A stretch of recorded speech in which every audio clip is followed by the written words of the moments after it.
Hello students, welcome back to the virtual class. OCM chapter number 4 is going on, and in that up to now we have understood about the internet and everything about the internet, right? The last session we understood each and everything about the internet, and lastly we understood that how to search the information over the internet. And while I was teaching you that topic, I also told you that do remember this process very well, because this is the same thing we are going to use for the e-commerce too. So over there, once I spoke the word e-commerce, it becomes necessary for us, and it raises the question that what do we mean by e-commerce?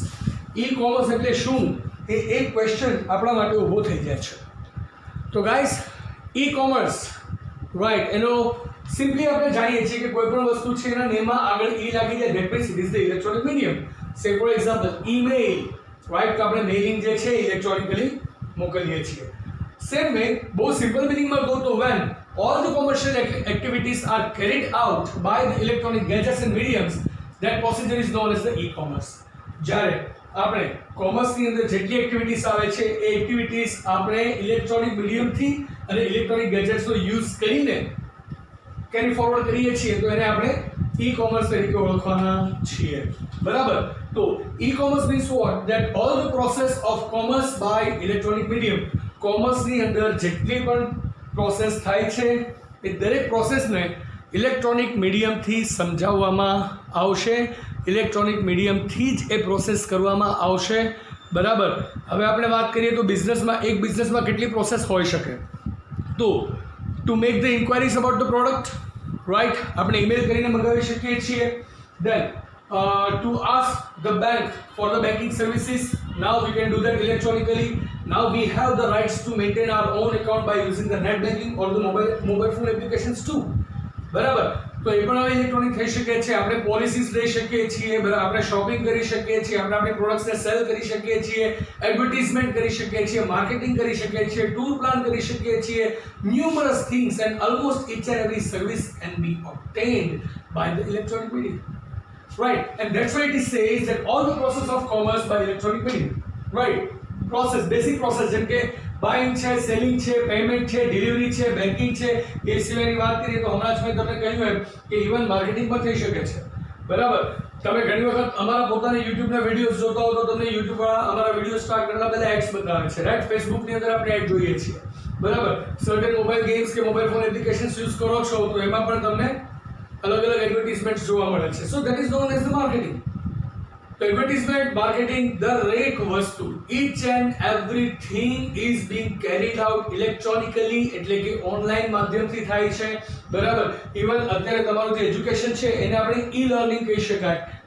why because you are learning it from the electronic medium, right? તો જે રીતના આપણે electronic મીડિયમથી learning કરીએ છીએ ને એને આપણે e learning તરીકે ઓળખીએ છીએ, the same way the business processes that has been carried out by the electronic medium and electronic gadgets, that is known as the e-commerce, that is the electronic commerce.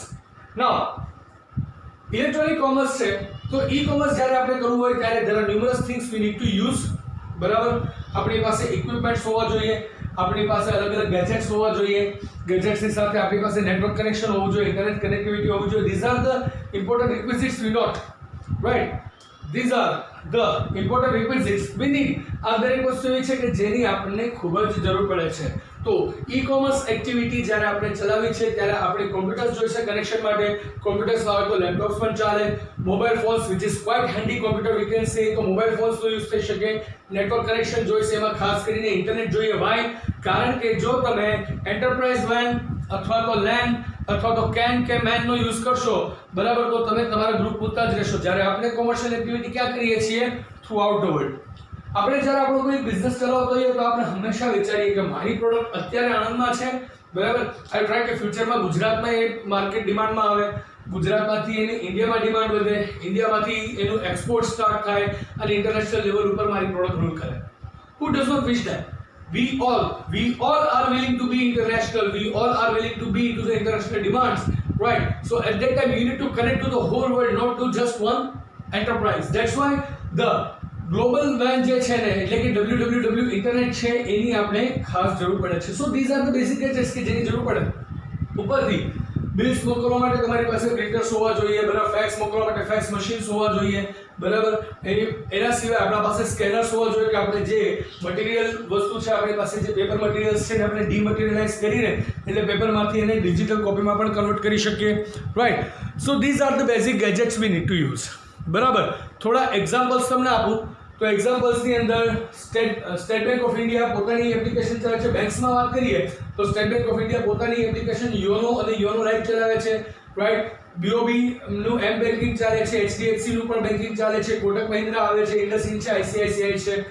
Almost જેટલી નેશનલાઇઝ્ડ અને private banks છે એ દરેક public અને private બંને banks જેટલી છે ઇન્ડિયાની અંદર દરેક બેંક પોતે ઓનલાઈન બેન્કિંગ આપે છે, મોબાઈલ બેન્કિંગ આપે છે.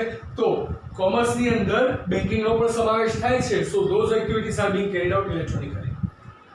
એ સિવાય વાત કરીએ જો શોપિંગની વાત છે તો શોપિંગની અંદર એમેઝોન છે, ફ્લિપકાર્ટ છે, બરાબર. આ બંનેની અંદર તમને વેરાયટીઝ ઓફ સેલ્સ જોવા મળે છે, વેરાયટીઝ ઓફ ધ થિંગ્સ તમે ત્યાંથી પરચેસ કરી શકો છો. તો બાઇંગ સેલિંગ ત્યાંથી થાય છે. અને એમેઝોન અને ફ્લિપકાર્ટ છે એ લોકો વસ્તુનું માર્કેટિંગ પણ કરે છે, બાઇંગ સેલિંગ પણ કરે છે, એનું પેમેન્ટ પણ રિસીવ કરે છે, સામેના પર્સનને પેમેન્ટ પણ પે કરશે, રાઈટ. એની સાથે પ્રોડક્ટ્સની ડિલિવરી પણ તમારા ડોર સ્ટેપ સુધી કરી શકે છે. એની માટે એ તમને લોન આપી શકે તો એનો બેન્કિંગનો પાર્ટ પણ આવે છે, બરાબર. કેશ ઓન ડિલિવરી આપે છે તો એ કેશ કલેક્શનનું પણ કામ કરે છે. એટલે કે કોમર્સની અંદર જે એક્ટિવિટીઝ છે દરેક એક્ટિવિટીઝ એ લોકો કરી આપે છે યુઝિંગ ધ ઇલેક્ટ્રોનિક મીડિયમ. એ સિવાય વાત કરીએ ચલો ફરવા જવું છે, બરાબર. તો there are the professional tour planners, બરાબર. તો ત્યાં ફિઝિકલી જવાનું જરૂર નથી. You can use the website like make my trip, right. તો આવી બધી વેબસાઇટ્સ છે કે જેનો યુઝ કે પછી ગો ટ્રીવાગો છે, આવી બધી વેબસાઇટ્સનો યુઝ કરી તમે તમારા ટૂર પ્લાનિંગ કરી શકો છો. એ સિવાય માની લો કે તમારે ઇન્સ્યોરન્સના સોલ્યુશન્સ જોવે છે, બરાબર. લાઈફ ઇન્સ્યોરન્સ, જનરલ ઇન્સ્યોરન્સ, તો એની માટે પોલિસી બજાર જેવી ઘણી વેબસાઇટ્સ અવેલેબલ છે, રાઈટ. ઇવન હવે તો તમને મેડિકેર કરીને કોઈ કંપની છે કે જે તમને મેડિસિન્સ પણ ઓનલાઈન પ્રોવાઈડ કરે છે. ઇવન તમે સ્પેક્ટેકલ્સ પણ ઓનલાઈન બનાવી શકો છો using the Lenskart and all. So દરેક અલગ અલગ પ્રોડક્ટ માટે, દરેક કોમર્શિયલ એક્ટિવિટીઝ માટે there are the different organizations who are providing the online solutions. તો જ્યારે આ ઓનલાઈન સોલ્યુશન્સનો યુઝ થાય, જ્યારે આપણે ઇલેક્ટ્રોનિક મીડિયમનો યુઝ કરીએ છીએ, જ્યારે આપણે ગેજેટ્સનો યુઝ કરીએ છીએ, રાઈટ. અને એના દ્વારા આપણે જે કોમર્શિયલ એક્ટિવિટીઝ રન કરીએ છીએ that is known as the e-commerce, right. So I hope you guys are quite clear. કારણ કે આજના કન્સેપ્ટમાં માત્ર મારે તમને મિનિંગ સમજાવવાનો છે.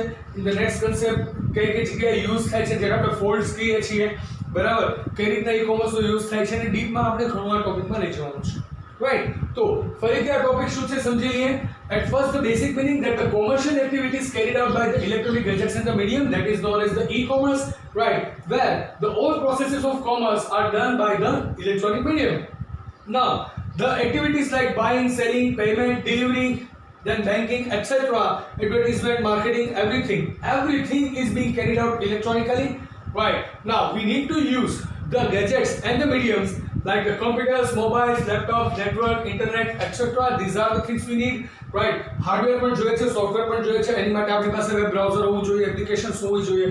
These are the things we need to use. અને સર્ટેન ઈ-કોમર્સ અવેલેબલ છે કે જેનાથી તમે ક્વાઇટ અવેર હો એવા એક્ઝામ્પલ્સ છે, બેંક્સ છે, amazon.com છે, flipkart.com છે, લેન્સકાર્ટ છે, મેક માય ટ્રીપ છે, પોલિસી બજાર છે. These are the different sites which are providing the e-commerce facilities to your doorstep and using the electronic medium. Right, so that is the meaning, guys. I hope you guys are quite clear, right? And there also, if you guys have got any query, you have got my number flashing on the screen. You can contact me personally, or else you can post a public comment. So that's it for today's session. In the next session, we are going to understand way deeper into this topic. Till then, it's time to ask for you. So goodbye, take care, have a nice time, stay home, stay safe, keep making notes. Thank you.